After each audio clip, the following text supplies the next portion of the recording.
بالکل इस सेगमेंट के गेस्ट आ चुके हैं। मैं चाहूंगी कि उनका तारुफ कराऊं।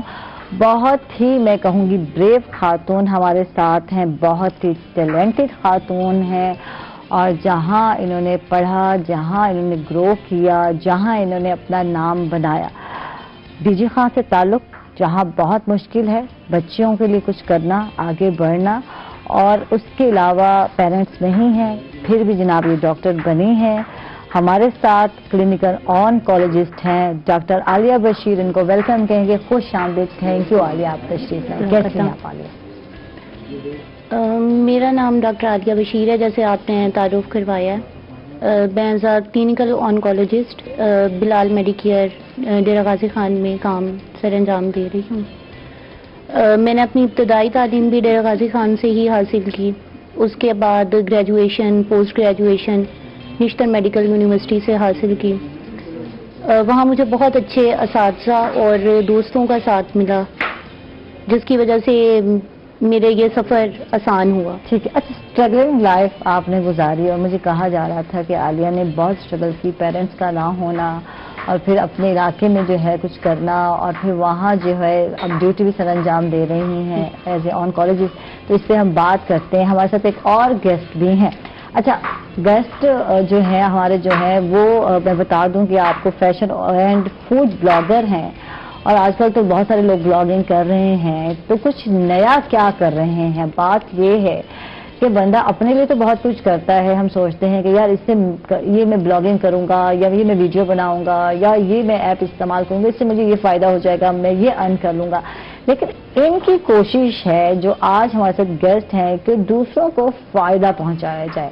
हमारे वो नौजवान जो पढ़ लिख चुके हैं, डिग्री ले चुके हैं, डिग्रियां लेके फिर रहे हैं और उनको कुछ भी समझ नहीं आ रहा कि क्या किया जाए, क्योंकि जॉब ही नहीं है मार्केट में। तो ऐसी सिचुएशन में वो क्या क्या कर सकते हैं, इनसे बहुत सारी एडवाइस लेने वाले हैं। सादुर रहमान हमारे साथ हैं। वेलकम, खुश आमदीद। कैसे हैं साद? अल्हम्दुलिल्लाह जी, thank you so much for inviting. Thank you. और दूसरा ये कि जैसा आपके जितने सारे क्वेश्चन हैं, इन सारे क्वेश्चंस का ब्रीफ जवाब दे सकता हूँ मैं। बिल्कुल बिल्कुल। और आपकी बात बिल्कुल ठीक है कि बहुत वास्ट चीज चेंजिंग हो चुकी हुई है आजकल मार्केटिंग के पॉइंट ऑफ व्यू से। आप जैसे कौन कौन से मीडियम यूज कर सकते हैं फॉर मार्केटिंग एंड ब्लॉगिंग के लिए?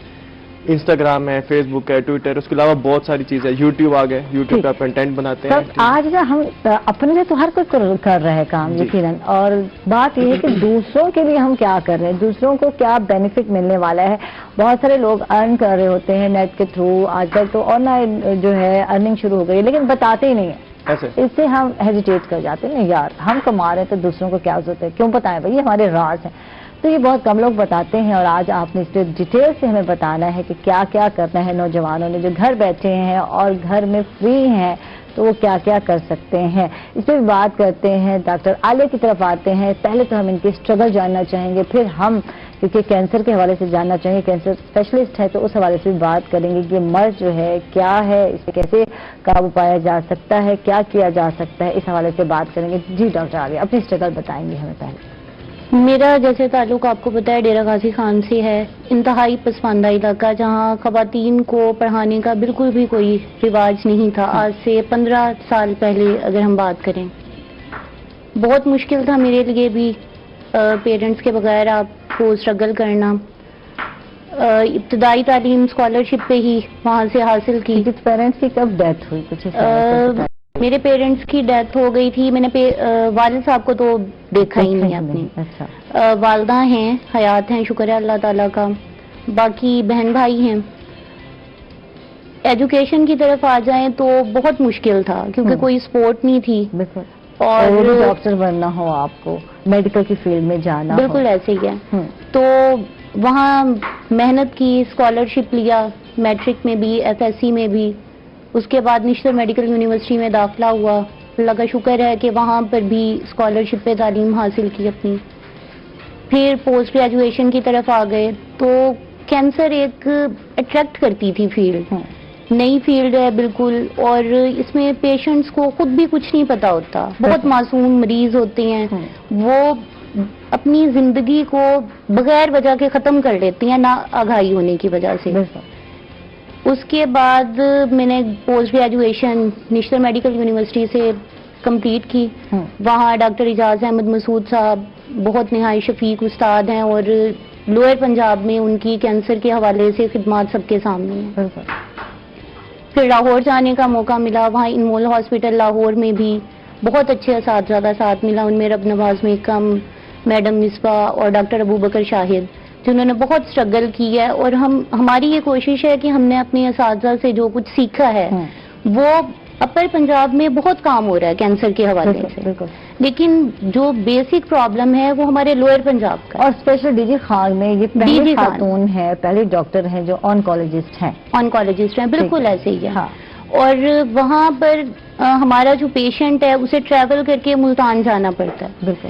ہماری یہ کوشش ہے کہ ہم اسی علاقے میں لوگوں میں اتنی اویئرنیس پیدا کر دیں کہ وہ اس کو جلد تشخیص کی طرف آئیں اور جلد علاج کی طرف آئیں، تاکہ اس مرض پہ ہم ارلی سٹیج میں قابو پا سکیں.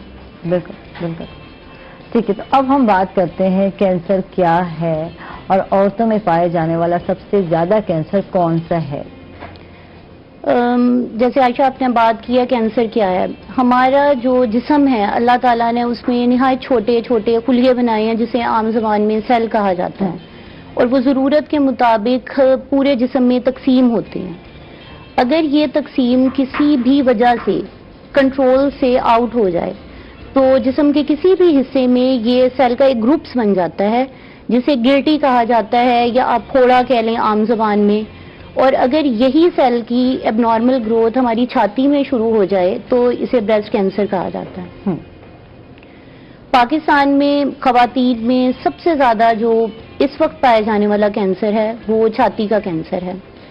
اور انفارچونیٹلی پاکستان کا شمار ایشیا کے ان ممالک میں ہو رہا ہے جن میں یہ کینسر تیزی سے بڑھ رہا ہے. ہر لاکھ کم از کم 1 لاکھ سے زیادہ خواتین اس مرض کا شکار ہوتی ہیں، اور ان میں سے 40,000 خواتین ایسی ہوتی ہیں جو تشخیص نہ ہونے کی وجہ سے یا ان میں ڈیزیز اتنی ایڈوانس ہو چکی ہوتی ہے کہ وہ پھر قابل علاج نہیں رہتی، موت کے منہ میں چلی جاتی ہیں. ٹھیک ہے. اچھا، بات کرتے ہیں ہم پسماندہ علاقوں کی یا دیہی علاقوں میں، تو اکثر جو ہے اگنور کر دیا جاتا ہے.